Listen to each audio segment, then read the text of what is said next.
जून 24 से पहले अटेम्प्ट्स की अगर हम बात करें तो बिजनेस लॉ सिर्फ बिजनेस लॉ नहीं हुआ करता था। Business law along with BCR 40 marks का वेटेज हमें इंग्लिश लिखने का मिल जाया करता था।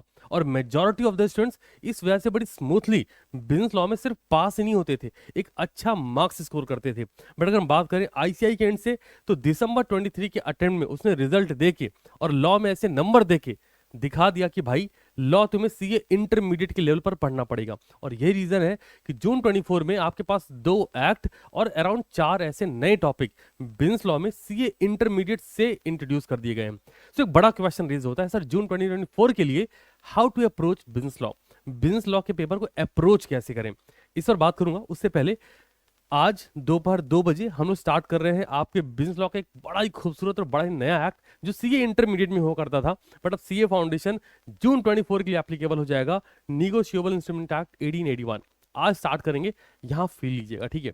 बात करेंगे यार सबसे पहले सेल्फ नोट।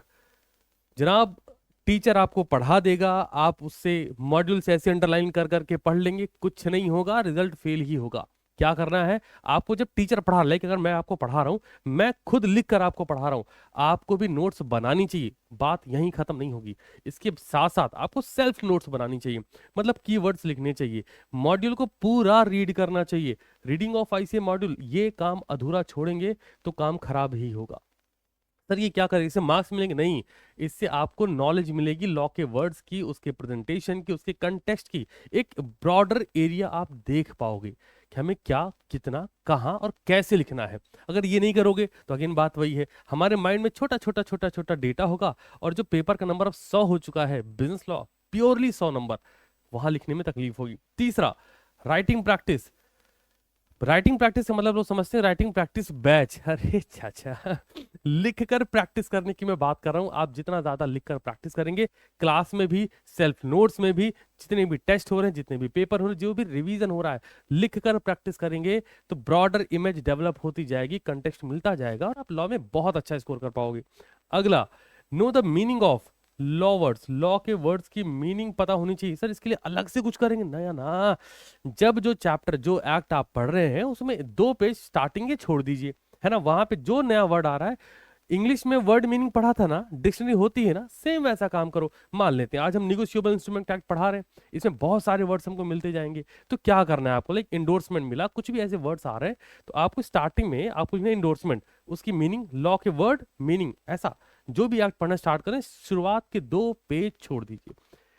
कोई भी बुक होती है उसमें इंडेक्स होता है ना, वैसा काम करो ना। और जब आप नोट्स बना, page number 1, page number 2, page number 3 पे कौन सा टॉपिक लिया गया है वो वहां लिख दो। आपको अगर ये हेल्पफुल लग रहा है, ये आपकी हेल्प कर सकता है, तो मुझे कमेंट में जरूर बताना। आगे बढ़ते हैं। Practice according to weightage of question. जो टॉपिक जिसका जितना वेटेज, उसके अकॉर्डिंग उसकी प्रैक्टिस करनी है। यदि आप ये कर रहे हैं तो आप कमाल कर रहे होंगे। आगे बढ़ जाते हैं। ये आपका सिलेबस है जिसमें अगर हम बात करें इंडियन रेगुलेटरी फ्रेमवर्क, ये टॉपिक हम ऑलरेडी करा चुके हैं, डन हो चुका है। अब मुद्दा है, इन सब एक्ट की बात मैं नहीं करूंगा, अब मुद्दा है कि हम आज स्टार्ट करें अपना निगोशिएबल इंस्ट्रूमेंट एक्ट 1881। कितने दिन लगेंगे जनाब? हम 5 दिन का एक डेटा लेके चल रहे हैं, एक दिन ज्यादा एक दिन कम, ये हो सकता है, संभव है।